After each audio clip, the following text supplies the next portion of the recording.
A case shook Charlotte County, Florida, and stunned the community when news broke about the investigation of Justin D. Carver, a 36-year-old man accused of failing to inform authorities about the death of his own mother, Lainey Carver, aged 55. The case began to unravel when Charlotte County officers were called for a welfare check at a residence on Turback Drive in Punta Gorda, Florida, on the 5th of May. What they found next was deeply disturbing for everyone present. Everyone except for Justin, who appeared completely unaffected by the situation. However, the story behind this case is even more shocking, and we recommend watching until the very end of the video. We would also love to hear your thoughts in the comment section below. And without further ado, let's get started. That day, at around 5 p.m., deputies from Sheriff's Office arrived at the house following concerns from neighbors about the silence and lack of activity around the property. From the outset, something seemed terribly wrong. After knocking several times with no response, the officers began to inspect the perimeter of the house, and soon they noticed a foul odor coming from within. They also found multiple files gathered around the windows and doors. This raised the officers' suspicions, prompting them to conduct a more detailed inspection. One of the officers noticed movement inside the house and approached the rear window. From there, he could see a white man dressed in a plain t-shirt and black Croc sandals, seemingly asleep on the bed. The officer tried to get his attention, tapping on the window, and eventually the man woke up, reacting in a confused manner. This man was Justin Carver. Upon getting up, he exited the house through a side door, which he promptly closed and locked. Carver's evasive behavior, along with his bewildered expression around the officers' suspicions, leading them to question him about the situation at the house and the whereabouts of his mother. We're looking for Mom. Have you seen her? She's not around right now. The person they had initially been called to check on. In response to the questions, Carver exhibited an apathetic and distant attitude. When the officers asked him when he had last seen his mother, Justin vaguely replied that it had been, quote, earlier in the week, end quote. When's the last time you talked to her? A few days ago. Though he seemed unable to recall the exact day. His answer only heightened the officers' suspicions, as they couldn't help but notice that Justin showed signs of nervousness and avoided eye contact. Moreover, the strong odor still emanating from the house reinforced their theory that something extremely serious had happened.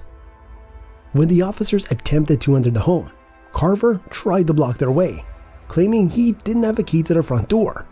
However, this statement created an obvious contradiction. If Carver had exited the house moments earlier, how could he now lock a way to re-enter? Faced with this inconsistency, the officer pressed Carver for an answer, but the man remained silent. Finally, under pressure, Carver pointed to another side door, which he said was broken, explaining that it had been left in that condition due to a previous incident. The officers seized this opportunity to enter the house, while Carver waited outside with another officer. Once inside, they encountered a chilling scene. In one of the bedrooms, laying on the floor near the bed, was the body of Lainey Carver in an advanced stage of decomposition. The skin on the body had started to swell and become mottled, and in some areas it was peeling due to the natural decomposition process. This disturbing sight confirmed the officers' worst fears. Lainey Carver had been dead in her home for several days without anyone reporting her death. Following the discovery of the body, the officer immediately exited the residence and proceeded to arrest Justin Carver. After reading him his Miranda rights, a critical protocol to ensure he understands his legal situation, the officers attempted to obtain some explanation from him as to why he had not reported his mother's death, or even sought help. Despite the questions, Carver maintained his blank expression and evasive attitude, a response that left officers bewildered. During the initial interrogation, Justin revealed a key detail. His mother had obtained a no-contact order against him. This legal measure suggested that the relationship between Justin and Lainey was, at best, complicated and tense. The no-contact order was intended to protect Lainey from any potential confrontation or violence from her son, indicating a history of conflict between the two. Yet, despite this order, Justin was residing in the same house at the time of his arrest, a clear violation of legal provisions. When asked about the strong odor emanating from the house, Carver admitted he had noticed it days earlier, but inexplicitly he had done nothing about it. The officers continued pressing him for a logical explanation as to why, after finding his mother's lifeless body in an advanced stage of decomposition, he hadn't called the authorities. Justin simply shrugged and responded with a cold, "I don't know," leaving the officers bewildered. This apparent indifference to the situation raised concern, and, for some, even suspicion that Carver might be hiding something deeper about the events leading to his mother's death. For the Charlotte County Sheriff's Office, the circumstances surrounding the case warranted a thorough investigation. Officers began gathering additional evidence at the residence and in the surrounding areas, including interviews with the neighbors, to shed light on the background of the mother-son relationship. Testimonies from some local residents described Lainey Carver as a kind but reserved woman who didn't have many close friends and spent most of her time at home. Her relationship with Justin, however, was known by some community members to be troubled. News of the case quickly spread across local and national media, sparking a wave of shock and disbelief. How could a son remain in the same house as his mother's corpse and do nothing about it? Questions about Justin's mental health began to surface in public opinion, along with doubts about his true intentions. The image of a man who had apparently lived alongside a corpse for several days without showing any reaction or even attempting to mask the smell captured the attention of both the media and the community.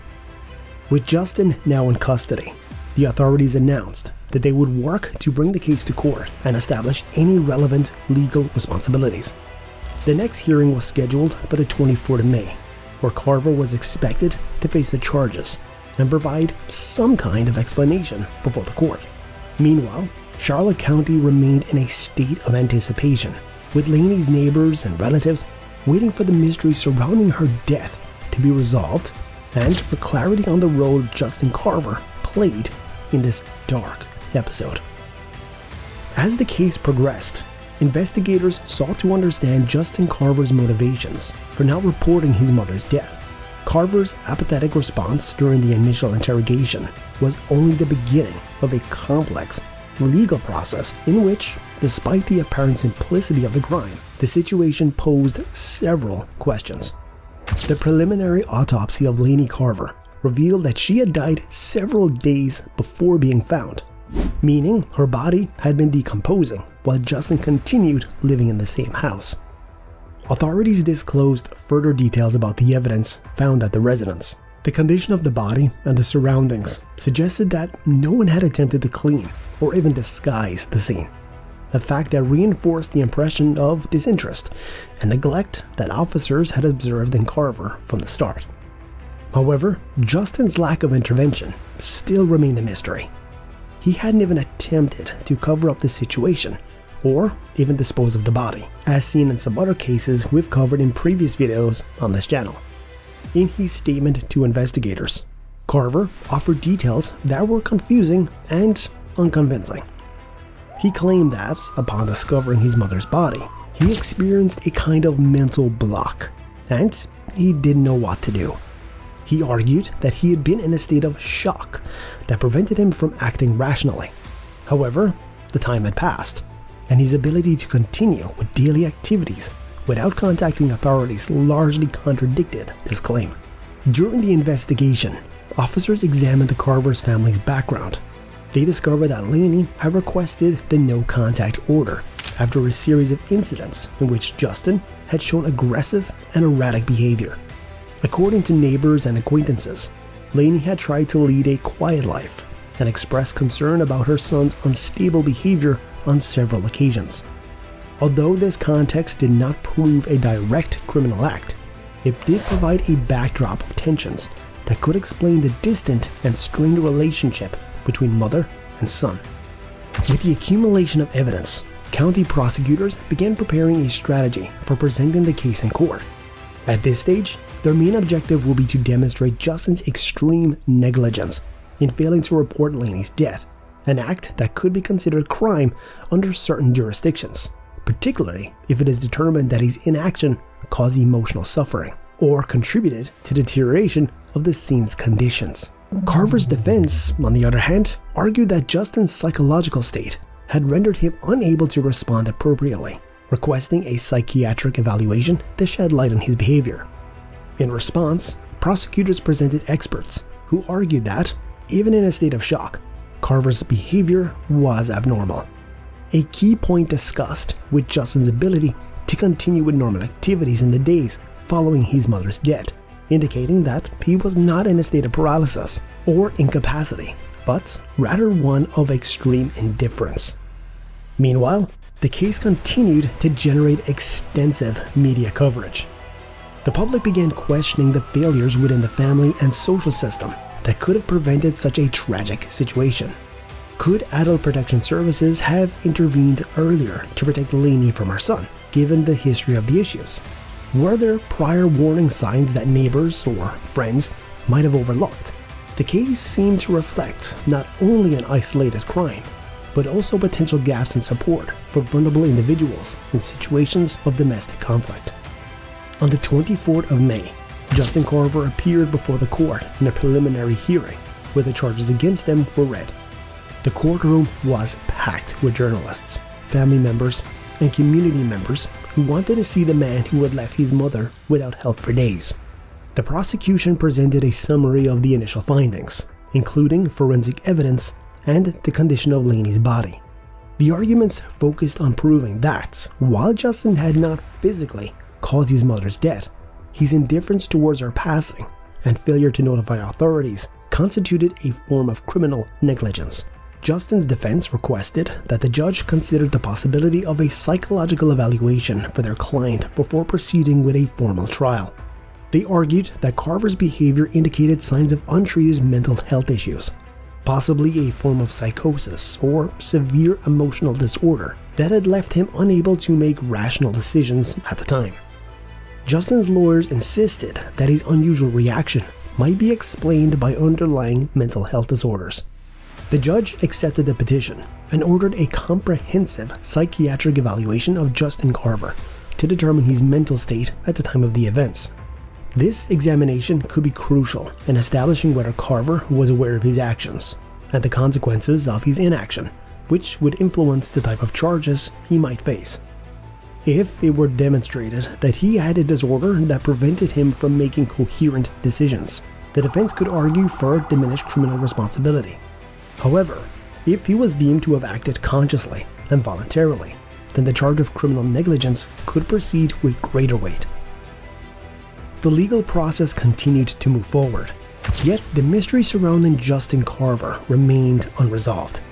For the community of Punta Gorda, Lainey Carver's case became a reminder of the importance of early intervention in family conflict situations, as well as the need for a stronger support network for those living in vulnerable conditions. Lainey's family and friends expressed their sorrow at the loss of a woman who, though reserved, deserved a dignified end and the compassion of those close to her.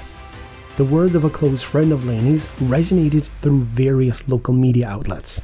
No one deserves to be alone in their final moments, much less be left forgotten in their own home. With the psychiatric evaluation underway, authorities continued gathering evidence and preparing their arguments for trial. Expectations were high, and media pressure added an extra layer of complexity to the case.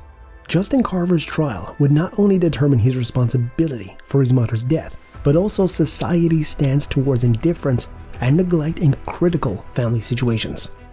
As the judicial proceedings unfolded, Public opinion was divided into two positions. Those who believed Carver was guilty of a morally reprehensible act by ignoring his mother's death, and those who, on the other hand, felt that the man was affected by mental health issues that drove him to act irrationally. This latter group argued that while the case was tragic, it also highlighted a lack of access to mental health services for individuals with a history of problematic behavior. As the court deliberated and awaited psychiatric evaluation reports, Justin Carver's case continued to raise questions about the boundary between moral and legal responsibility in cases of neglect. The coming months will be crucial in clarifying the true nature of his actions and the role of mental health in interpreting his case. What's your stance on this? Don't forget to subscribe to our channel and join our community to stay up to date on this case. We look forward to seeing you in the comments and debate our stance on what happened. See you in the next video.